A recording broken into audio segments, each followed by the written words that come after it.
ബംഗാളിൽ ബിജെപി ചെയ്യാൻ മടിച്ചത് തമിഴ്നാട്ടിൽ വിജയ് സർക്കാർ ചെയ്തു. രാജ്യത്തെ ഏറ്റവും കരുത്തുറ്റ മതേതര സർക്കാർ എന്ന് പ്രഖ്യാപിച്ച സി ജോസഫ് വിജയ് വന്ദേമാതരം ഏറ്റുചൊല്ലി ബിജെപിയെ അമ്പരപ്പിച്ചു.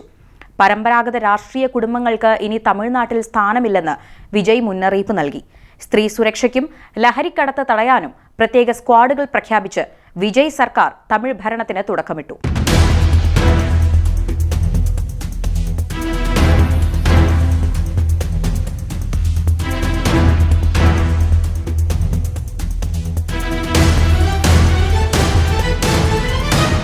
രാജ്യത്തെ ഏറ്റവും മികച്ച മതേതര സർക്കാർ തമിഴ്നാട്ടിലായിരിക്കുമെന്ന് സത്യപ്രതിജ്ഞാ ചടങ്ങിൽ ടി.വി.കെ അധ്യക്ഷൻ സി ജോസഫ് വിജയ് പ്രഖ്യാപിച്ചിരുന്നു.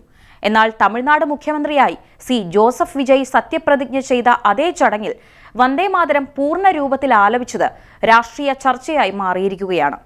കേന്ദ്ര ആഭ്യന്തര മന്ത്രാലയത്തിന്റെ പുതിയ നിർദ്ദേശപ്രകാരം ദേശീയ ഗാനത്തിന് മുൻപായി വന്ദേമാതരത്തിന്റെ 6 ഖണ്ഡികകളും ചടങ്ങിൽ പൂർണ്ണ രൂപത്തിൽ ആലപിച്ചു.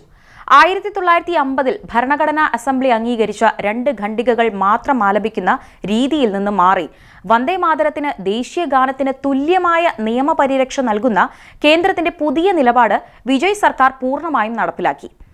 ഈ നീക്കം ബിജെപിയെ പോലും അമ്പരപ്പിച്ചിരിക്കുകയാണ്. ശനിയാഴ്ച പശ്ചിമ ബംഗാൾ മുഖ്യമന്ത്രിയായി സുവേന്ദു അധികാരി സത്യപ്രതിജ്ഞ ചെയ്ത ചടങ്ങിൽ പ്രധാനമന്ത്രി നരേന്ദ്രമോദിയും കേന്ദ്ര ആഭ്യന്തര മന്ത്രിയും പങ്കെടുത്തിട്ടും അവിടെ വന്ദേമാതരം ആലപിച്ചിരുന്നില്ല. എന്നാൽ ബിജെപിയുടെ കടുത്ത രാഷ്ട്രീയ എതിരാളിയായി കണക്കാക്കപ്പെടുന്ന വിജയ് കേന്ദ്ര നിർദ്ദേശം അക്ഷരം പ്രതി പാലിച്ചുകൊണ്ട് ദേശീയതയുടെ കാര്യത്തിൽ താൻ ഒരുപടി മുന്നിലാണെന്ന സൂചനയാണ് സത്യപ്രതിജ്ഞാ ചടങ്ങിൽ നൽകിയത്. കോൺഗ്രസ് നേതാവ് രാഹുൽ ഗാന്ധിയുടെ സാന്നിധ്യത്തിലായിരുന്നു ഈ ഗാനാലാപനം നടന്നത് എന്നത് മറ്റൊരു ശ്രദ്ധേയമായ കാര്യമാണ്. വന്ദേമാതരത്തിന്റെ മുഴുവൻ ഭാഗങ്ങളും നിർബന്ധമാക്കി ആലപിക്കുന്നതിനെ മുൻപ് എതിർത്തിരുന്ന കോൺഗ്രസ് നിലപാടിന് വിരുദ്ധമായാണ് ഈ ചടങ്ങ് നടന്നത്. വന്ദേമാതരത്തിന് ശേഷം ദേശീയ ഗാനമായ ജനഗണമനയും തുടർന്ന് തമിഴ്നാടിന്റെ സംസ്ഥാന ഗാനമായ തമിഴ് തായ് വാഴ്ത്തും ആലപിച്ച ശേഷമാണ് സത്യപ്രതിജ്ഞാ നടപടികൾ ആരംഭിച്ചത്.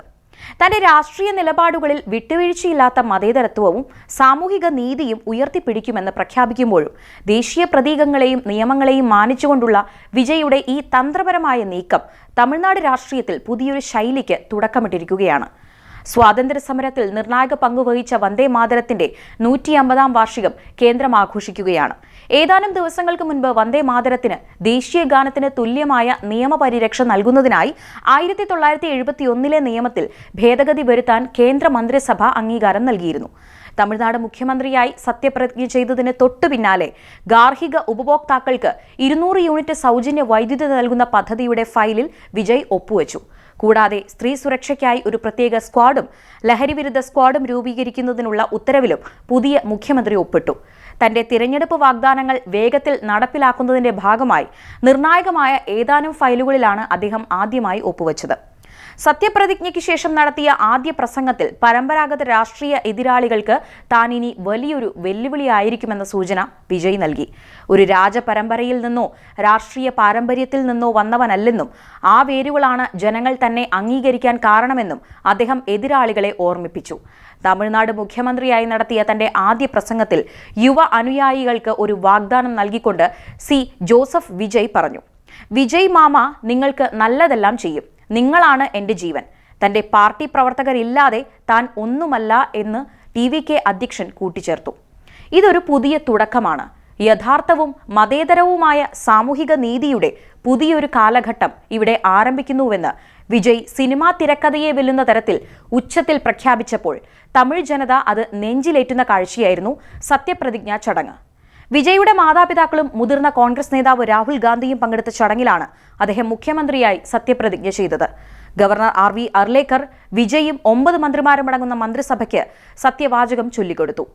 എടപ്പാടി പളനിസ്വാമിയുടെ നേതൃത്വത്തെ പരസ്യമായി ചോദ്യം ചെയ്ത് അണ്ണാ-DMKയിൽ നിന്ന് പുറത്തുവന്ന സെങ്കോട്ടയ്യന്റെ സാന്നിധ്യം തന്റെ സർക്കാരിന് ഭരണപരമായ പരിചയ സമ്പത്തും രാഷ്ട്രീയ കരുത്തും പകരുമെന്നാണ് വിജയ് കണക്കാക്കുന്നത്. വിജയിന്റെ ഏറ്റവും വിശ്വസ്തനായ തന്ത്രജ്ഞനും പാർട്ടിയിലെ പ്രധാനിയുമായ ആദവ് അർജുനയാണ് മന്ത്രിസഭയിലെ മറ്റൊരു പ്രധാന മുഖം. ചെന്നൈയിലെ വില്ലിവാക്കം മണ്ഡലത്തിൽ നിന്ന് വിജയിച്ച അദ്ദേഹം ടി.വി.കെയുടെ സംഘടനാപരമായ ആസൂത്രണത്തിൽ വലിയ പങ്ക് വഹിച്ചിട്ടുണ്ട്. പ്രമുഖ ലോട്ടറി വ്യവസായി സാന്തിയാഗോ മാർട്ടിന്റെ മരുമകൻ കൂടിയാണ് ആദവ് അർജുന. മധുരയിലെ തിരുപ്പറഗുണ്ട്രം മണ്ഡലത്തിൽ നിന്ന് വിജയിച്ച നിർമ്മൽ കുമാറും മന്ത്രിസഭയിലുണ്ടാകും. മുൻ BJP ഭാരവാഹിയായിരുന്ന നിർമ്മൽ കുമാർ പിന്നീട് രാഷ്ട്രീയ ചേരി മാറുകയും തെക്കൻ തമിഴ്നാട്ടിൽ TVKയുടെ പ്രധാന മുഖമായി ഉയരുകയുമായിരുന്നു. പാർട്ടിയുടെ താഴെത്തട്ടിലുള്ള സംഘടനാ പ്രവർത്തനങ്ങളിൽ നിർണായക സ്വാധീനമുള്ള TVK ജനറൽ സെക്രട്ടറി ആനന്ദും സത്യപ്രതിജ്ഞ ചെയ്യും. ചെന്നൈയിലെ ടി നഗർ മണ്ഡലത്തിൽ നിന്ന് വിജയിച്ച ആനന്ദ് ബൂത്ത് തലം മുതൽ പാർട്ടി സംവിധാനം വിപുലീകരിക്കുന്നതിൽ പ്രധാന പങ്ക് വഹിച്ച വ്യക്തിയാണ്. മന്ത്രിസഭയിലെ മറ്റ് അംഗങ്ങളിൽ ടെലിവിഷൻ സിനിമാ രംഗത്തെ പ്രമുഖനും പ്രസംഗകലയിൽ പ്രാവീണ്യമുള്ളയാളുമായ രാജ് മോഹനും കാരൈക്കുടിയിൽ നിന്ന് വിജയിച്ച ദന്ത ഡോക്ടർ കൂടിയായ ഡോക്ടർ TK പ്രഭുവും ഉൾപ്പെടുന്നു. IRS ജോലി രാജിവെച്ച് TVKയിൽ ചേർന്ന ഡോക്ടറായ അരുൺ രാജ് സ്വന്തം തട്ടകമായ തിരുച്ചെങ്കോട് നിന്ന് വിജയിച്ചാണ് മന്ത്രിസഭയിലെത്തുന്നത്. ചെന്നൈയിലെ മൈലാപ്പൂർ MLA ആയ P. വെങ്കടരമണ വിജയ് സർക്കാരിലെ പ്രധാന ബ്രാഹ്മണ മുഖമാണ്. വിരുദുനഗർ ജില്ലയിൽ നിന്ന് വിജയിച്ച കീർത്തനയാണ് മന്ത്രിസഭയിലെ ഏറ്റവും പ്രായം കുറഞ്ഞ അംഗം. തമിഴ്നാട് രാഷ്ട്രീയത്തിലെ തന്നെ ഏറ്റവും പ്രായം കുറഞ്ഞ മന്ത്രിമാരിൽ ഒരാളാകാനൊരുങ്ങുകയാണ് കീർത്തന. TVK സർക്കാരിന് പിന്തുണ പ്രഖ്യാപിച്ച കോൺഗ്രസ് നേതാക്കൾ വകുപ്പുകളെക്കുറിച്ചുള്ള ചർച്ചകൾ പൂർത്തിയാക്കിയ ശേഷം അടുത്ത ഘട്ടത്തിലാകും സത്യപ്രതിജ്ഞ ചെയ്യുക. പുതിയ സർക്കാർ മെയ് 13-നകം നിയമസഭയിൽ ഭൂരിപക്ഷം തെളിയിക്കേണ്ടതുണ്ട്. Congress, CPI, CPM, VCK, Indian Union, Muslim League എന്നീ പാർട്ടികൾ ഉൾപ്പെടുന്ന സഖ്യ സർക്കാരാണിത്.